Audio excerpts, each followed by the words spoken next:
How to review group searched activity on Facebook mobile. Hello guys, in today's video I'm gonna show you how to review group searched activity on Facebook mobile. First thing we're gonna do is go to Facebook and then go down until you find this one, settings and privacy, and then click settings,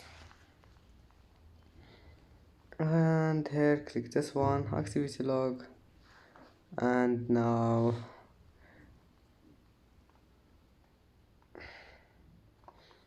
you will find this one here, group search it. Just click on it and here you will find the activity history. Just that's it for today's video. If you like this video, please don't forget like and don't forget subscribe, and thank you for watching this video until the end, and see you in the next video.